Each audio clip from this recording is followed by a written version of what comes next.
General Grant's National Memorial, also known as Grant's Tomb, is located in Riverside Park in Upper Manhattan. It is the site where famous General Ulysses S. Grant and his wife Julia are laid to rest. The monument, however, has a much more significant meaning than just a burial site. Due to the design of the tomb, Ulysses S. Grant can be put in the same category as other great leaders that came before and after him. The idea that a monument can be erected for a single person means that the individual was someone who accomplished great feats while they were alive. When Grant died in the summer of 1885, his body was transported to and then buried in Riverside Park. After 12 years of funding, designing, and building, the mausoleum was completed on April 17, 1897. Julia Grant's remains were interred there after her death 5 years later. Inspiration for the design of Grant's tomb came from many monuments in ancient culture. The granite exterior was inspired by the mausoleum of Halicarnassus. Now in ruins in modern-day Turkey, it was built for Mausolus, the leader of Persia in the 300s BC. The columns from both Halicarnassus and Grant's tomb symbolize strength, importance, and victory.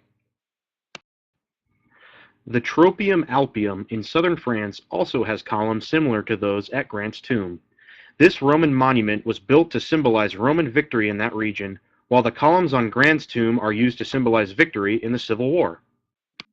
Finally, the biggest inspiration of Grant's tomb was Les Invalides in Paris. A complex of buildings, Les Invalides is the final resting place for French military leader Napoleon Bonaparte.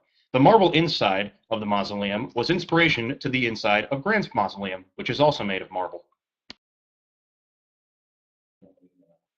Certain symbols on the monument show off what makes the man inside of it great. While the aforementioned columns show off his victory, the eagles next to the steps show off pride for country. Also, the saying displayed on the front, "Let us have peace," show off how the land around the area should be considered sacred to honor Grant. Grant's tomb was also an inspiration for many of the monuments in Washington.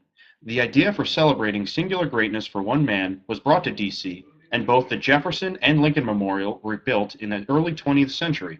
The same architectural design from Grant's tomb was used with these monuments. The idea behind Grant's tomb is to honor a man who did so much to save his country. Obviously, not one man can single-handedly win a war, but leaders of men should be honored. Grant has been honored in the correct way, with his final resting place becoming an area for sanctuary and comfort among people who visit it.